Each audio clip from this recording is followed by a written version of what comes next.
Every who down in Who Newville liked the holidays a ton, but where to get great prices on gifts, they had no idea. None. They searched and they searched for great gifts under $25. Gifts for spouses and friends and even their toddlers. When suddenly one who shouted, Walmart has what you want, knowing they have Lego, Tree Hut, and low prices to flaunt. So they enjoy the holiday season as who's often do. Cheering and shouting, Walmart has incredible gifts. Who knew? Find gifts they'll love under $25 at Walmart. This episode is presented by State Farm. Having insurance isn't the same as having State Farm. It's like needing the protection of an offensive guard on the football field, but getting an elementary school crossing guard. Sure, they're both guards, but you can only trust one to keep your quarterback safe when the game is on the line. So don't settle for just any insurance when there's State Farm. Like a good neighbor, State Farm is there.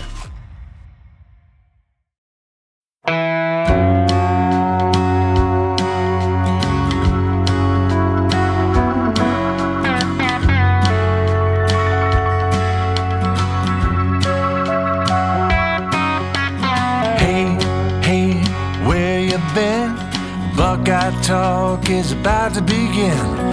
Hey, hey, hey, come on in.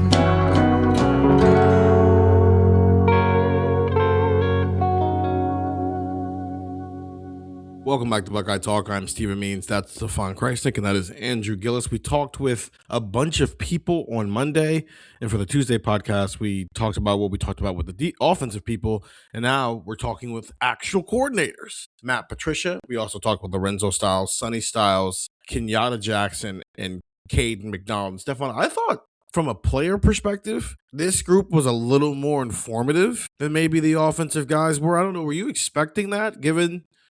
If obviously there was some star power, like, but JJ is JJ, right? He's always gonna like fire to everything when he steps in front of a microphone. But I thought all five of the people we talked to Monday evening gave a lot of insight into things that matter for not just really the Miami game, but in general how Ohio State might approach things defensively going forward. Yeah, it was a really informative session. All the players were pretty into it and giving us details on stuff, and also talking about random stuff. Like Caden McDonald got 2 questions about his glasses and his collection of glasses, and he was in good spirits talking about some of that stuff. So yeah, I thought I had a blast on Monday night talking to some of these defensive players. And I also think part of that too is like everything about the offensive session was like, hey, what's about to happen here? And everything about the defensive session was like, you guys are really good. How do you be even better in the playoffs? So yeah.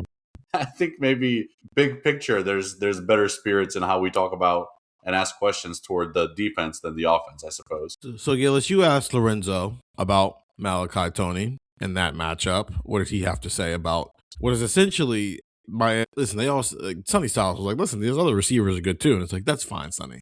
There's only one receiver who has over 600 receiving yards on their team.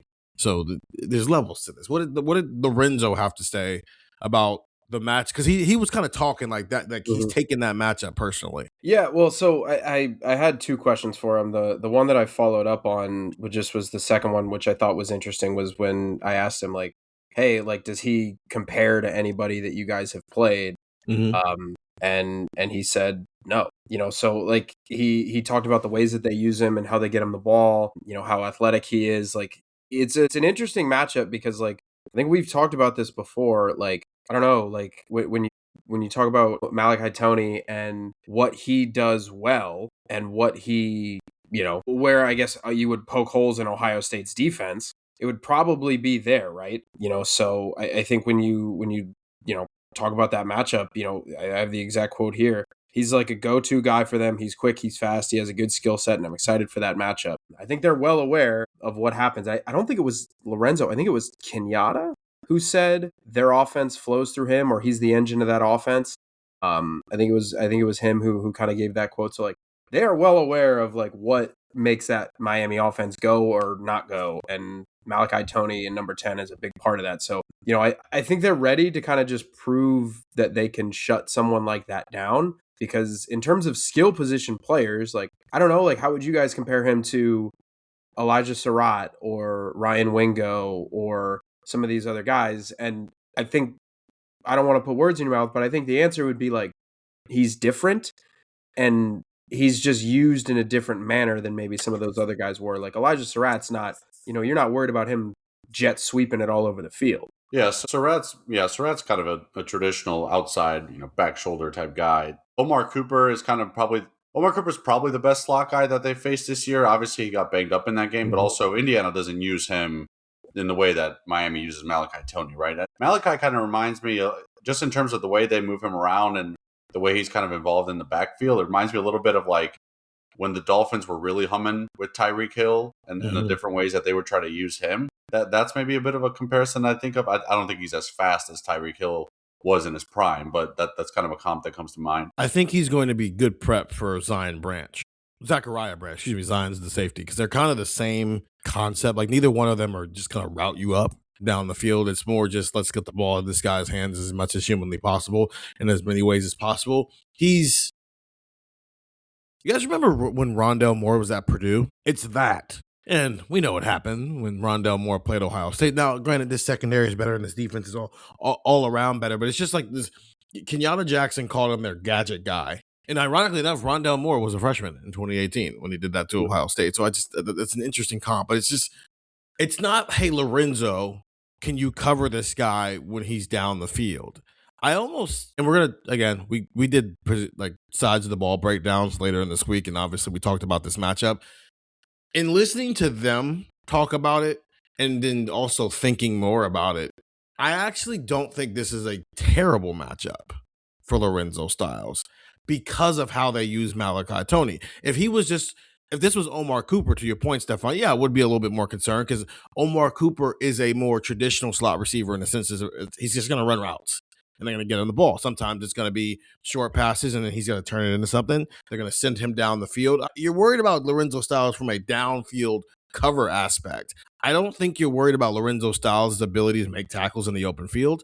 I don't even think you're worried about his ability to cover like short routes, which is why he's a nickel and not an outside cornerback. So yeah, sure. If it's Malachi Tony, if we get to next Wednesday and all of a sudden Miami's just running slot fades with Malachi Tony 15 times, I'm like, oh no, there's a problem. But if they use Malachi Tony the way they have for the first 13 games of the season, I actually don't think it's a bad matchup for Lorenzo Styles. He almost is, of the people they would put at nickel, perfectly. It's why you would use a nickel safety over a nickel corner, because he's not just a threat in third and long situations. He's a threat when it's 1st and 10 and it's 2nd and 6 because they just want to get the ball in his hands. Yeah, and it's probably not fair to even just say it's a Lorenzo Styles matchup at that point. It's very much, it becomes kind of a team effort, right? I think Caleb Downs has a big role in slowing down a guy like Malachi Tony in the way they use him. Arvell Reese could have a big role in the way they do that. Even Kenyatta was talking like you said, Gillis. Like Kenyatta's got a bit of a, if they do a jet sweep, like there's stuff that Kenyatta could do to affect that play as well, right? And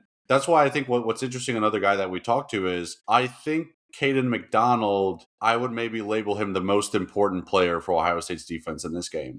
Because if you can shut down their running game, life becomes a whole lot easier for some of the other guys to say, okay, we just got to hone in on Malachi Tony. If we do that, then there's nothing that they could do. If Caden's having an uncharacteristic poor game or something like that, and all of a sudden Miami's running the ball down Ohio State's throat, and it's like now Arvell Reese and Sonny Styles and Caleb Downs, they got a whole nother thing to worry about and helping out there. That's when some of those explosives with different things they do with Malachi Tony become maybe a bit more of a threat. So yeah, I thought talking to Caden McDonald was interesting because I think he's going to be a huge piece in what this defense does, frankly, throughout the rest of the playoff, because a lot of the teams that they face or could face have some, multi-dimensional offensive attacks, right? Like Alabama's maybe the only team I would say is really one-dimensional in the fact that they really struggle to run the ball, but they can throw the ball. Everybody else can kind of do a little bit of both, at least to a decent extent. And that's where it kind of becomes important to have Caden McDonald playing his best football. Also, just really cool to hear Caden McDonald talk about, I think a lot of guys win awards and it's like a very, humbling experience, very cool. I think that stuff means the world to Caden McDonald, and not in the sense of like he feels like he's arrived. I think that it drives him more, but I think he also understands the magnitude of like what it means to win those awards. And I think that would kind of give me excitement of just like he just got more affirmation of like how good he is. Like, all right, keep doing it in the playoff. And that's a scary thought if you're Miami. Also, by the way, you mentioning Rondale Moore, Jeff Brom, name coming up in the Michigan thing. That's interesting. Not now. It's I can't do that now. It's exactly like Auburn hiring Hugh Freeze and being like, Remember when he was at Ole Miss and he beat that Bama team? Yeah. That's like that was the first thing that came to mind. Is like, hey, he beat Ohio State. Remember? Just I don't have the mental capacity for Michigan stuff right now. Katie McDonald is he's very confident, but when he talks about his successes, there's like you I cannot believe I'm doing this. I cannot believe I did this. And he's just so appreciative of it. Whether you ask him about Matt Patricia and his relationship there, he brought it up a bunch of different times, which I think is going to, in all seriousness, if they beat Miami and it's Georgia and Ohio State, that storyline is going to be so interesting because part of the reason Caden McDonald is a Buckeye is because like he's from Georgia, but go look at some of the defensive tackles specifically Georgia had when Caden McDonald was coming out of high school. He just didn't. He's undersized in comparison to guys like Jordan Davis and on down that list there. Right? He's not physically as big as those guys are, and that's what Kirby Smart likes. And as a result, Ohio State was able to go get a diamond in the rough out of Georgia, and now he's turned in, and it's going to be so fascinating if he gets back on the field with Georgia and the Fiesta Bowl, and it's like, you didn't want me, and this is what I turned into. Meanwhile, Larry Johnson believed in me. And in 3 years, I'm a first-round draft pick and the best defensive lineman in the Big Ten, and I'm the first defensive tackle since Jim Stillwagon 55 years ago, which he brought up. Nobody said that to him. He brought it up to us. It was like, yeah, I saw his name on the Outland Award trophy, and I started to look it up, and I was like, yeah, now that it's real. It's like, man, I might be able to be the first dude in 55 years to be a unanimous All-American. That was the gracious part, Andrew. That was the man. This is a 21-year-old kid who's just like, man, got a pretty good thing going on here. I'm really appreciative. Like put on glasses when we're talking about Kaden McDonald. Like, is that the only right way to do? Mine are just like blue light. Not to brag, but I have 20/20 vision. I have nothing close to that. Yeah, I have contacts. Yeah. So I'm dead here. Come on, we gotta get some Ray-Bans to Gillis, get some kind of sponsorship deal. Yes, crazy? Please. Yes. I would love a Ray-Ban sponsorship. That would be wonderful. These are Ray-Bans. There we go. Yeah, I got Ray-Bans. And these are prescription glasses. My mother is constantly like, where's your glasses? Where are your glasses? I'm like, Mom, I'm outside. I'll be okay. Saving them for Kaden McDonald talk. Saving for Kaden McDonald talk. Actually, at media day, I might just go up to him and wear my glasses outside. I don't really wear my glasses out in public. I used to in high school a lot. But that was the gracious version of Kaden McDonald. It was so humbling and like, man, this is the cool stuff that makes you feel good inside. And then you ask him about Mark Fletcher, and he says, Miami, they're a good team in the ACC. Yeah, this is where the glasses come off. Now, this is where we're talking. Now we need like the eye black. Yeah, the eye black's got to go off. Yeah, and eye black on. But it's all about us. I feel like the preparation I put in, I feel like I won't be blocked. So whatever they got for us, we're coming. And then he gets asked by Andy Anders a follow-up of when you felt like you couldn't be blocked. And with the most serious tone I think I've ever heard from Caden McDonald, he's staring down Andy Anders and goes, my whole life. See, I think, so we misinterpreted that. I read that a different way. I didn't view that as like serious. I just thought it was like matter of fact. I thought it was both. Like, I didn't think he was like, nobody can touch me. I thought it was both. I think he just I think Andy asked him when did you reach that level of confidence? It's like, it's a fair question. Like, when did you reach that level of confidence? Like, I won't be blocked. Was it this year? And Caden just goes, yeah, my whole life. No. Go rewatch it. Because I will rewatch it, but he just said it. He said it in such a manner that wasn't just, it wasn't like because you're focused on what he's MFer in the Valley. It was like nobody's ever been able to block me. You're focused on what he said. It's not about that he said my whole life. It's the pause. Well, yeah, but he just said my whole life, and then he looked at the guy who asked him the question. Yeah. So with the face. I don't think it was like a staring thing. I just think it was like this is just the way it's always been. So why is this nuts? That's just nose tackle to nose tackle. Andy Anders got a chance to get the feeling that for 13 weeks, centers and guards have had. And he didn't even have the eye black on yet. You're not going to. And you're right, but you're right, Stefan. That's the point, though, right? Is part of the reason why teams can't run on Ohio State is that they can't get past this kid. They can't get past 98. And if they do get past 98, Sonny Styles, Arvell Reese, and Caleb Downs and Jalen McClain are there to clean everything up. But that's such a rarity. And also, you did all this work to get past number 98 that you get to the second level and you're tired. And you can't even make a cut. And it's like, oh, it's okay. Number 2, number 0, number 8, number 18 now. We've got this handled. But it seemed Cade McDonald and Lorenzo Styles in two different ways were, I think, perfect people to talk to Monday evening ahead of getting to Dallas, because they are the two guys who I think have the matchups that are ultimately going to decide whether or not Miami can move the ball next Wednesday. And because if they can't run the ball between the tackles, Mark Fletcher doesn't matter.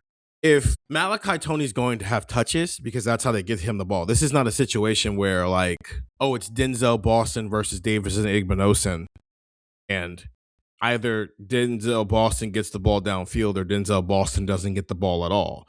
Malachi Tony, I would assume, is going to have at least 8 to 12 touches next Wednesday. If Lorenzo Styles keeps those 8 to 10 to 12 touches under 55 yards, and none of those touches end with him in the end zone, I think Lorenzo Styles won the matchup. So say that was just there's not a lot of numbers. So 0 touchdowns and what? Under 55 total yards. Interesting. Okay. If that's the case, Miami might not score. Because that means they're not empty calories, but when you're talking about a guy who has a high usage already, if it's not turning into legitimate production, okay, he's going to get the ball because they're going to hand it off to him. They're going to get it to him on short stuff and then bubble screens and then pop passes and stuff like that. So this is not, hey, Lorenzo, Malachi Tony's not allowed to touch the ball on Saturday. It's, hey, Malachi Tony isn't allowed to do something explosive with the ball on Saturday.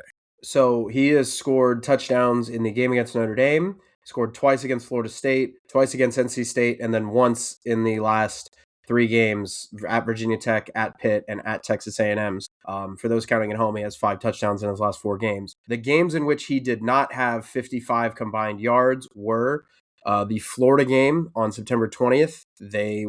Miami won that game 26-7. He had 40 yards receiving. Mm-hmm. He had 135 receiving and 14 rushing in their loss to Louisville. Mm-hmm.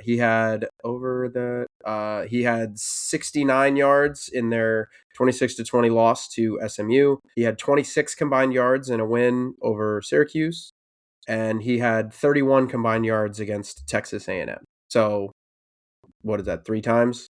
1, 2, 3 times this year that he hasn't gone over 55. So yeah. And also, and to be fair to Miami, I guess he did just do that. But if Miami scores 10 points against Ohio State, they're going to lose. That's the difference. It's all those times you counted either don't have a defense. Actually, nobody has a defense near Ohio State. Ohio State's flirting with history defensively, and none of them have the offense that Ohio State has. Because Indiana still had to score 13. That's you got to score at least 13. Even if you could map out a scenario where Mark Fletcher ran for 172 yards and 10 yards a carry. He had a 56-yard run. Even if you take away that 56-yard run, he was averaging 7.25 yards a carry. So he was still running the ball well. But even if he does that, and you shut Tony down, I don't think that Miami is going to be all that successful. I think Mark Fletcher and Malachi Tony need to combine for at least 250 yards for Miami to win this football game. And that's an exaggerated number, but essentially they have to be at their very best in this game for Miami to win that football game. Okay, that's the matchup people we talk. Go ahead. I do want to say, I guess you kind of have to take into account that I'll say at least 2 of the field goals by Miami were affected by the conditions. There was one field goal that just wasn't even close. So it's in a dome, would you say that same game is, Miami scoring 16 points? That, that's a little bit of a different conversation. Scoring 16 points against Ohio State's defense is actually kind of impressive in the context of this year. But also, do I think they have the success moving the ball against Ohio State like they did against Texas A&M to get into field goal range? That's a whole other question. Right. Indiana has allowed 22 red zone attempts this year, and they've turned into 6 touchdowns and 11 field goals. Texas Tech has allowed 22 as well, and they've turned into 13 touchdowns and 5 field goals, which I do think is intriguing. If Texas Tech somehow pulls off getting out of the other side of the bracket, and that's what Ohio State is facing, it's okay, Texas Tech doesn't give up a lot, but you can score in the red zone if you get there, unless you're, going to play a bunch of tight ends. And then Ohio State, 24. It's tied for 3rd with San Diego State. So it's 3rd amongst Power 4 schools. 24 attempts in the red zone, only 8 touchdowns, only 8 field goals. So just because you get to the red zone doesn't mean you're going to end up with points if you're Ohio State, let alone field goal rates. Okay, so those are the 2 people we talked to that I felt like were matchup conversations. Let's take a break and do what Stefan loves to do here on Buckeye Talk. Does it ever feel like you're a marketing professional just speaking into the void? But with LinkedIn ads, you can know you're reaching the right decision makers, a network of 130 million of them, in fact. You can even target buyers by job title, industry, company, seniority, skills, and did I say job title? See how you can avoid the void and reach the right buyers with LinkedIn ads. Spend $250 on your first campaign and get a free $250 credit for the next one. Get started at linkedin.com/campaign. Terms and conditions apply. When the holidays start to feel a bit repetitive, reach for a Sprite Winter Spiced Cranberry and put your twist on tradition. A bold cranberry and winter spice flavor fusion, Sprite Winter Spiced Cranberry is a refreshing way to shake things up this sipping season. And only for a limited time. Sprite. Obey your thirst. Oh, Hilton stay. Your beds are soft and cozy. No lumpy couch, no stiff futon, no shower line at crack of dawn. Oh, Hilton stay, a holiday you're saving. When you want holiday comfort you can count on, it matters where you stay. This season, enjoy spacious, comfortable rooms and friendly service when you book with Hilton instead. Hilton for the stay. This episode is brought to you by McAfee. Finish your fantasy lineup? No, but I'm joining this paid group chat with insider info. Dude, seriously? Forward it to me. Security alert from McAfee. That group's as legit as that knockoff jersey you're wearing. McAfee's scam detector is available in all McAfee plans for as little as $39.99 for your first year. Learn more at McAfee.com/online protection. And we're back here at Buckeye Talk. Stephen Means, Stefan, Krajisnik, and Andrew Gillis. I'm laughing because as soon as I said that, Stefan perked up in his chair, ready to talk. Yeah, I paused for a second because I couldn't think exactly what you were talking about, and then I realized what you were talking about. I said, "Hang on, I gotta sit up here a little bit." No, that was great. This is oh yeah, it's time to talk ball. So let's do Kenyatta first. And that conversation is essentially Sonny Styles telling Kenyatta Jackson he's too good for him to allow himself to be held by offensive linemen. I don't know what to do with that statement because it felt like between Sonny Styles, Kenyatta Jackson, and Matt Patricia, when we're going, hey, Kenyatta, you're literally getting tackled to the ground. I don't know. What do you do? And the coaches, obviously, they'll send the film in and fight on his behalf behind the scenes. And the best you can do is tell your player, hey, just keep playing hard, and we'll keep fighting for you, which they're going to do. But this wasn't a, hey, just keep playing hard. It was I got held, coach. Well, why are you putting yourself in a position to get held? Get off the ball quicker. Use your technique better. It was almost shame on you for being tackled by an offensive lineman. And I think that's the right way to approach it. You do? Anything else is going to get you in trouble. No, I don't even mean that's how you approach it in front of a microphone, but I don't know. What are you going to do? Argue with the ref every play? It's probably not going to get you much. He did say he yelled at the ref in Indy. He said, I said something I shouldn't have. But I mean, I thought the best kind of the best tension. I don't even know if it's tension breaker, but just Kenyatta saying this and then Tim May being well, what about when you're getting bear hugged? And Kenyatta just kind of starts laughing. It's we all see it, dude. We all see it. It reached a point a couple of weeks ago where it was come on, man. You just got to do something here. Listen, it goes both ways. Calls get missed all the time. Matt Patricia said it. There's 70 plays in a game. Every single play is not going to go your way. But some of the holds were really? Not at all, huh? Have we seen Patricia really get into it with the ref this year? For defensive coordinator on the sideline sounds like disaster waiting to happen, and it kind of hasn't been the case. Which knowing Matt Patricia's personality, I guess it kind of makes sense. He's not like that, but I imagine he probably told the refs in Indy a couple things. And we've seen Ryan Day with the refs. I'm sure he told a couple things. For starters, the fact you're knowing Matt Patricia's personality, he's not like that. That's not a sentence you would have said in January. It's just not. That's true. That's true. I've said it a couple of times. I don't know if I've ever been around in person a human being whose personality versus his perception could be polar opposites the way that Matt Patricia. And it has me so fascinated by what the heck happened in Detroit, man.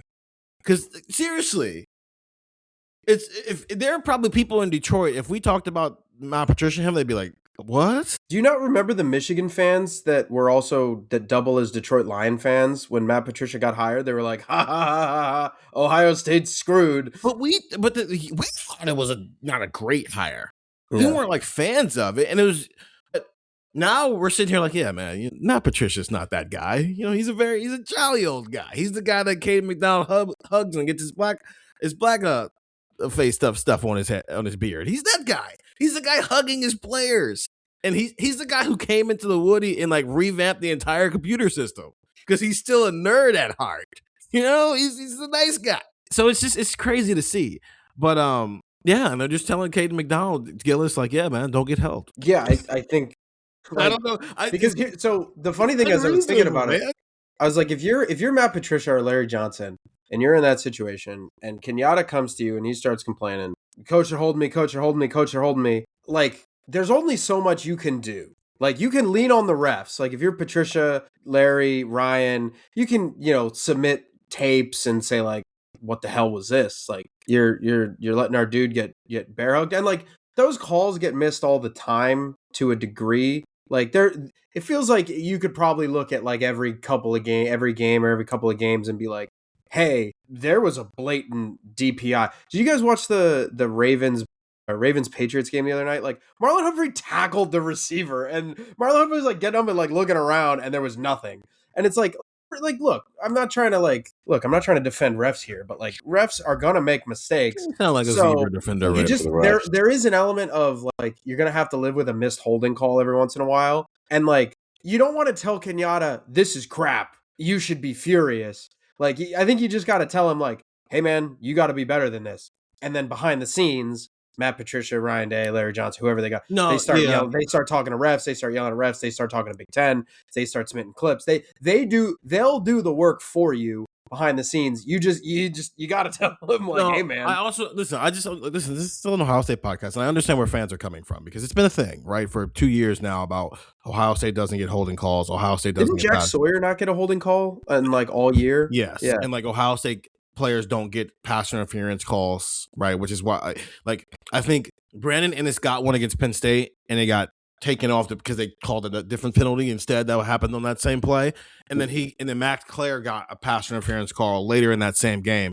And even Joel Klatt was saying that is officially the first time all year Ohio State has gotten a pass interference call. And you hear that, and you're going, who are the receivers again? You mean to tell me nobody has held on to JJ or Cardinal for too long this year? Like, nobody's done that? And so I understand where Ohio State fans are coming from, where it's not personal. It's not a vendetta against Ohio State.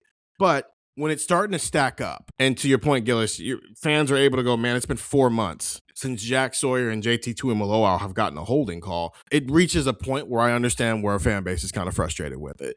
And it contributed to you losing a game. Right. Because, it's easy to look past it when you beat Minnesota by 50. You're like, all right, I don't care that they didn't call a holding call against Minnesota. But it's like, I don't know, crucial third down against the number 2 team in the country. You don't get the holding. I understand. Yeah. Especially in a world where that game came down to Fernando Mendoza made 1 or 2 extra plays.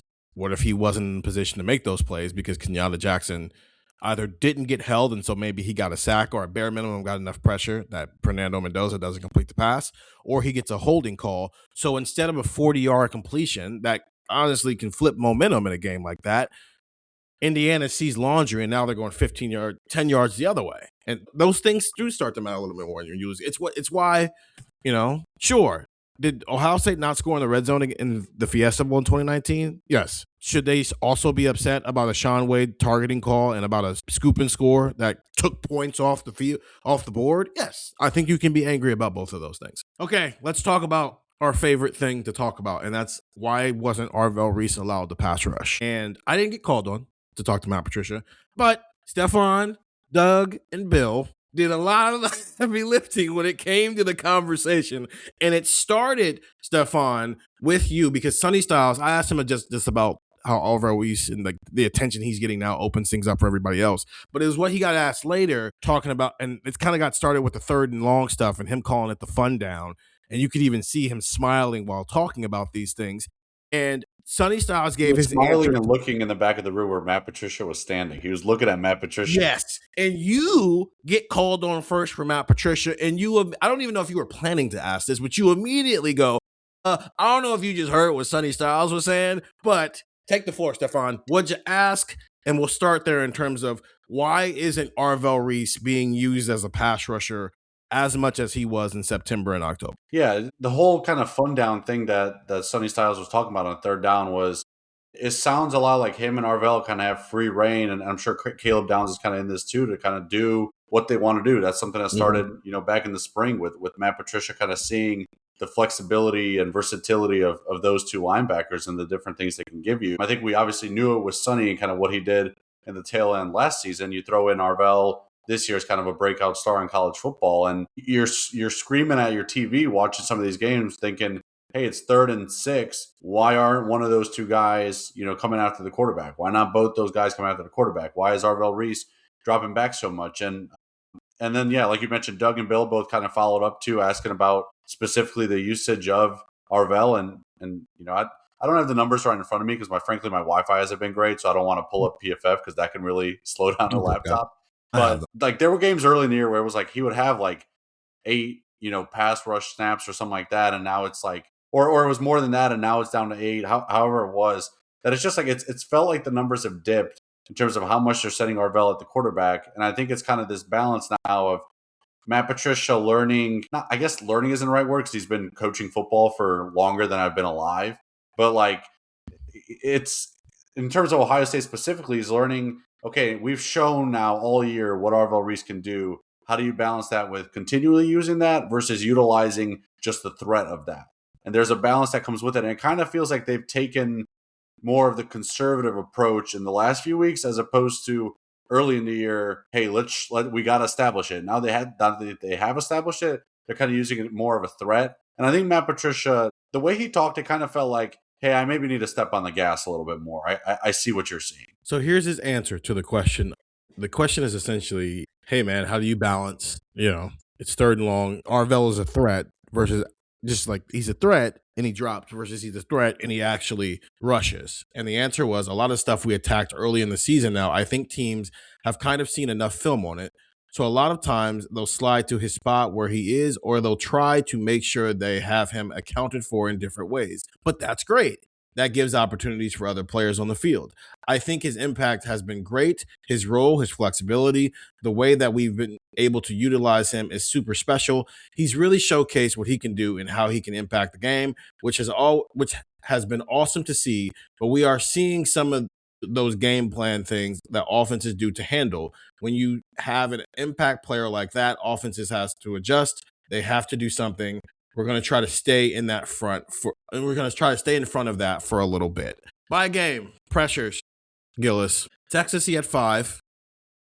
I'm just doing the the FBS games. Grambling, he had 0, and so they didn't need to send anybody on blitzes against Grambling. Ohio, 2. Washington, 2. Minnesota, 3. Illinois, 4. Wisconsin, 3. Penn State, 3. And then this is essentially every game after Penn State, he has 3 total. And 1 came against UCLA and 2 came against Indiana, but across like 5 games. And we're going to talk about this too on Friday, so you'll hear more about this conversation. But this is just what Matt Patricia had to say about this. Is Arvell Reese the threat enough, Andrew? Or is there a step above that Matt Patricia can take to combat the fact that really the entire back half of the season, teams have accounted for the fact that they need to know where 8 is at all times? And maybe it's part of the reason why Caden Curry has 11 sacks, or Kenyatta Jackson has 6.5 sacks, or Caden McDonald has been so dominant on the interior. It all kind of flows through. Arvell Reese is such a threat that whether he does something or not, you have to pay attention to him.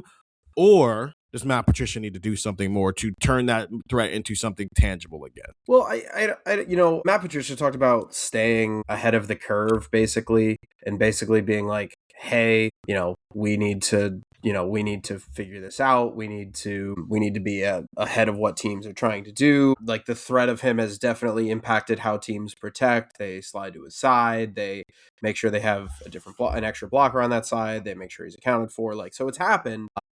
But there also just comes a time of like, and Matt Patricia said this, you just have to let him go. and you just have to say like, look, he's maybe your best pass rusher. Like you gotta let him go. You gotta let him just look, if he gets double teamed, cool. Like that's fine. Might not be fine for Arvell Reese, but it's fine because Kenyatta Jackson's 1-on-1 on the other side, or Caden Curry who bumps down, and he's going over the shoulder of the guard, over the 3-tech. He's got a 1-on-1 matchup too. And it's like, there is an element of just like, look, offenses are going to adjust to his side, but who cares? Like offenses are going to do what he does, but who cares? When you were saying that, I thought of a YouTube video. There's a very famous like YouTuber, I guess, in the sports realm. His name is John Boyce, and he did a video about Barry Bonds a couple of years ago. Barry Bonds had a 609 on base percentage, and a lot of that was because teams just said, not a shot, we're just going to intentionally walk him.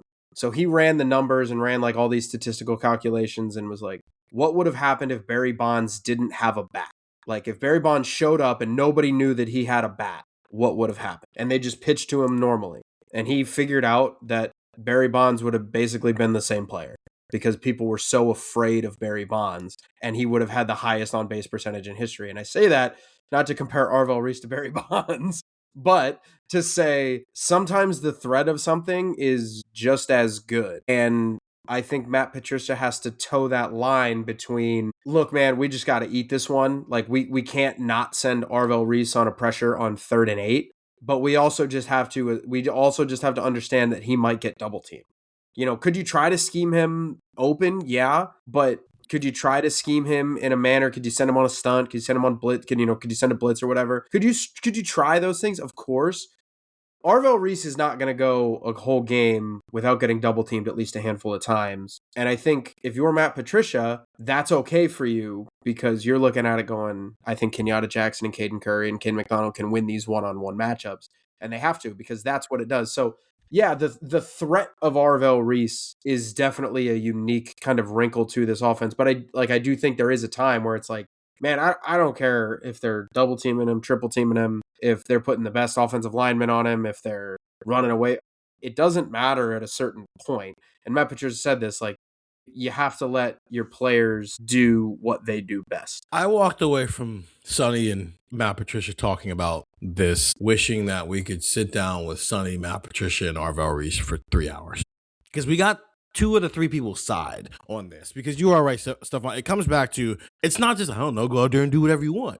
But it goes back to what they were talking about in the offseason about the IQ of this defense. And I think it's one of, like, we talk about the athleticism and just the natural talent of these guys. But the IQ of a lot of these guys are so high that Matt Patricia can go, we're going to show you this. And, Sonny and Arvell figure it out. Sometimes Sonny's going to go on the blitz. Sometimes Arvell's going to go on the blitz. Sometimes both. Sometimes they're all going to drop. Sometimes it's going to be Caleb Downs. And so you almost would want to have a conversation with, we can throw Caleb in this conversation because he becomes a linebacker essentially in 3rd and long situations. But what they're looking at in terms of how they decide what each of them is going to do in a given play. Because if they're at a point where 14 games in, they've been given this level of freedom to decide on the fun down who is doing what between those 3, then I think this no longer becomes a, hey, Matt, why won't you let Arvell do something? And it becomes a, hey, Arvell, what's going into when you decide it's necessary for you to rush the passer and go be Arvell Reese versus you allow the threat of you being Arvell Reese to be the thing that you do on a given snap. And that's a X's and O's conversation if you could ever have one. And the good news is we're going to have a whole media day on Monday. And so if somebody wants to go do that, we can do that. Any other thoughts that we have on the defense? I did think an interesting line in talking about all this from Patricia was the line saying, I don't think you ever want to not make sure your good players are doing the things that they do well. And it's kind of like when we talk about offense, we say, put the ball in your best player's hands. And I think that's kind of the balance you have to have here of, okay, the threat of Arvell doing what he's best at, you have to sometimes remind yourself, let Arvell do what he's best at. Do we think that, because obviously you can't put the ball in a defender's hands, I guess the question is, do we think that Matt Patricia giving them the free will to choose what they want to do is the equivalent of putting the ball in JJ or Carnell's hands? Yeah.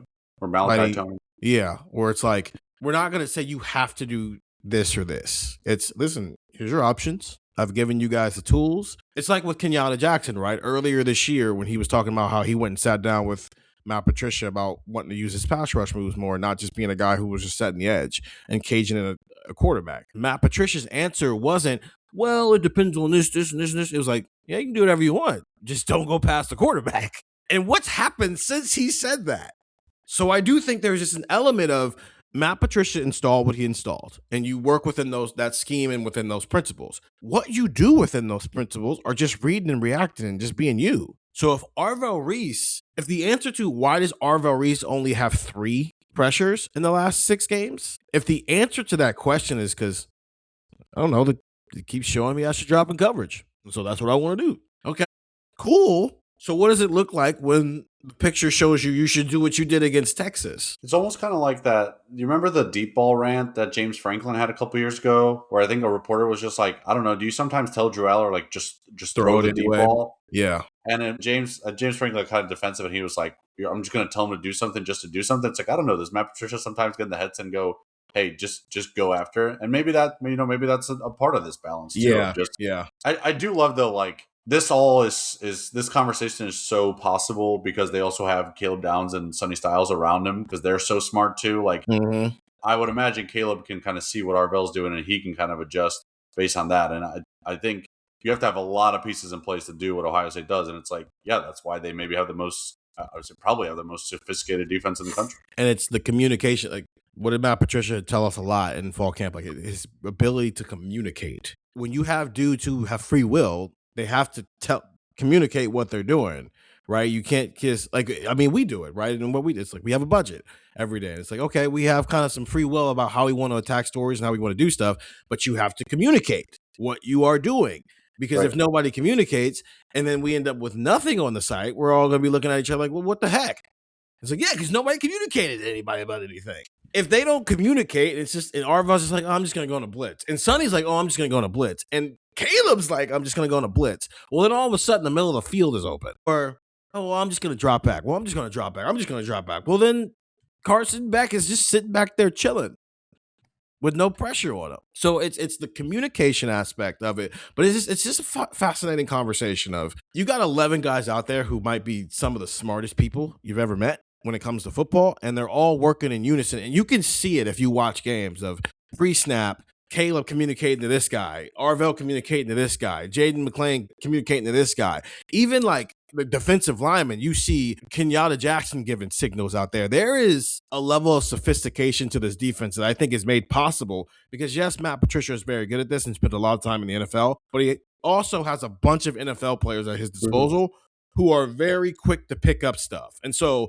to your point, Stefan, what are the conversations like in between these series of Matt Patricia going like, hey, what'd you see there? Okay, well, I saw it this way. It's the same relationship that Ryan Day has with Julian saying of, okay, why'd you do this versus this? I did it because X, Y, and Z. And then they go sit on an iPad and look at it. And it's like, okay, well, that is what you saw. Cool. Let's adjust with it like this. Yeah, and that's what happens when you are developing NFL players. Yeah, like but I just like, I'm not saying you were saying this. Like, just to add on to that, it's not just like, hey, they're good. It's like, hey, they're all experienced and they're really smart and football geniuses. Yeah, like I don't even know if it's like football geniuses. Not that experienced though. That's what makes this all. Well, but here's what I would. Smart. He's super smart. Right, but I guess here's what I would say to that though is like, he's still been a college football player for 3 years. Like, this isn't like first year Arvell Reese, second year Arvell Reese. Like there is one starter on this defense who's not NFL draft eligible, and it's Jalen McClain. And like everybody else is like Caleb Downs, third-year guy. Started as a freshman. Everybody raved about how smart he is. Davis Igbenogson, fourth-year guy. Lorenzo Styles, fifth-year guy. Jermaine Matthews, third-year guy. Like, all these guys that we're talking about I think that's what makes this partially unique too, is not just that like they're really friggin' good. It's that they've been around for a while. So it's like, they have still played, like they haven't, like there are a lot of guys on this defense that just hadn't started before this year. Like, I don't know, Caden McDonald wasn't like lacking for, college experience when he stepped into the starting lineup. And I think that was something that I was probably a little too hasty to just dismiss, was like, hey man, like, yeah, Arvell Reese hasn't started, but he's a third-year guy. Like, the idea of playing college football to him is not crazy. He did it last year. No, like, Caden Murray's a fourth-year guy. Like, all of these guys are just, they're veteran, they're experienced, they know what's going on, and you don't have to handhold them with, hey, this is what a cover 4 means. This is what this is what this stunt. No, you can tell them, hey, you can go, and these guys all know it because, like, how many transfers are on this defense? Caleb Downs, Davison Igbinosun, and Tywan Malone. Everybody else has been together for 3 years, 3+ years. I mean, Tywan Malone's been here for 3 years now, so right, exactly. But still, but even like, yeah, you're saying that, but at the same time, that's not the way. They lost 8 starters off of last year's defense. We can't do the like, oh, they're experienced. Yes, they've been in college for a while, but just being in college is they didn't play a lot of football until this year, especially in the roles they're playing now. I think you have to look for what these guys are in recruiting. And now we're having a recruiting conversation. They're not just smart because they've played a ton of football this season. Caleb Downs is a football genius. Sonny Styles is a very, very smart football player. Arvell Reese is a very, very smart football player. Even the corners are that's not it, but you know what I mean? These are very, very, very highly intelligent football players. And so now I want to have a 3-hour conversation with Mark Pantoni about, is that a prerequisite at Ohio State? And that's not to say that there are programs who are looking for stupid players, but we know what high IQ sport looks like, regardless of what sport we're talking about, right? We can look at LeBron James and be like, okay, yeah, he's got all this physical talent that he has, but he's also like a supercomputer between the ears. And so is that a prerequisite? Emeka Egbuka, come on, man. How many conversations last year did we have with Emeka Egbuka? He was scheming up the championship-winning play on the sideline. On the freaking sideline. I remember Emeka's first year as a starter, and he was talking with us after the Notre Dame game, and I literally walked up to somebody and went, I feel like I just went to wide receiver school. So that's CJ Stroud, man. He used to break stuff down here in a way that was like, that's incredible. So I almost wonder, is this a prerequisite for Ohio State's defense? Offensively too, but since we're talking about the defense right now, yes, you need guys who can do a bunch of different things and who can be versatile and play a bunch of different positions. Who's the kid, Rembert, Andrew, who's in the class who like Braxton Rembert, 6'5", 200 pounds. Yeah, there's some versatility there. But also, I don't know, if you sit down in front of a whiteboard with this guy, would he be able to break down football at a level where when he's learning these things, when they're installing things, they pick it up quick? That's the impressive part. Matt Patricia has been here for 12 months, and the way that they picked up on his NFL level defense is quite something. And they've been able to apply it so well that in game 14, Matt Patricia's like, yeah, man, they can do what they want out there. Just don't go past the quarterback. Can every defensive coordinator in the country say that about their team? It's like, yeah, you can do whatever you want. Just don't go past the quarterback. Just as long as you do the basic part of your job, you can do whatever the heck else you want out there. And that's intriguing to me. And I don't know if we have enough time to get into that because Ohio State plays a football game in less than 10 days at this point. 614-350-3315, 2-week free trial, $3.99 after that. That'll do. Merry Christmas to everybody and safe travels if you're traveling with your family. Happy holidays to everybody. Stefan's actually not celebrating Christmas right now because Serbian Christmas is later in January. I can still say Merry Christmas. Merry No, Christmas. I'm not saying that you can't, but I'm just letting people know. Like, informing the Buckeye Talk audience of Serbian culture. I love it. I respect it. Listen, people. January 7th, yeah. I want people to get to know us as human beings, man. It's okay. But yeah, Christmas, we'll have our offense versus defense pod. The day after Christmas, we'll have our defense versus the offensive pod. Get the text 614-350-3315 because we're actually going to get a chance to watch a little bit of a practice on Friday, so we'll bring you some notes off of that. Which, listen, we're going to see stretching. I'm just going to be real with you. But I don't know. There might be some of the early enrollees in the building. They haven't added any portal guys yet because the portal is not technically open yet. Yeah, they have not spoken to any transfer or thought about any transfers yet. They have not officially spoken to any transfers yet. What they've done unofficially is none of my business. Yeah, it's going to be one of those things. The portal opens January 2nd, and magically 130 whatever teams are going to have multi-year deals with $1 million in place. At 12:07, Hayes Fawcett's going to be saying breaking. Jazz Coleman is. Hayes Fawcett's going to have 400 tweets at 12:01 a.m. or whatever also, time. Ohio State yet to announce any contract extension for players. I really hope they don't start doing that. Nico Iamaleava has agreed to a 1-year deal to return to the Bruins. Jeremiah Smith will be the highest paid receiver in Ohio State history. That bar is so high. What are we doing, man? Because the whole point of why NFL teams do that is because somebody's contract was running out. They were going to be a free agent. They're not doing it for... I'll respect it if a team like Texas A&M comes out, because they did the Mario Craver highest paid receiver in program history. If Texas A&M comes out and signs Marcel Reed to an extension and says second highest paid quarterback in program history behind Johnny Manziel, then I will respect it. Oh, man. If we start telling the truth, I'll respect it. Everything doesn't need to be a social media post. Like, nobody was expecting Jaden Maeva, if he was not going to go to the NFL, to not be a USC Trojan next year. Like, nobody even thought about that until they put out that post. It's like, was he going to leave? Everyone's available. Meanwhile, not employees. They can get rev share, but they're not technically employees. So if they're not employees, why do you need to announce their re-signing? Anyway, 614-350-3315. Enjoy the next two pods. They are very long and very detailed, and I thought we had a lot of fun with that. And then on Sunday, we land in Dallas. We're going to go live. We're going to be ranking the quarterbacks, the 8 quarterbacks left in the college football playoffs. Come join us on the YouTube live show. We'll do that not long after we get to Dallas, and then we'll hit the ground running. We got a media day next week, and before you know it, December 31st will be here, and Ohio State will be playing Miami in the Cotton Bowl. 614-350-3315 for Stefan Krajisnik and Andrew Gillis. I'm Stephen Means. Merry Christmas. Happy holidays. Talk to you guys later.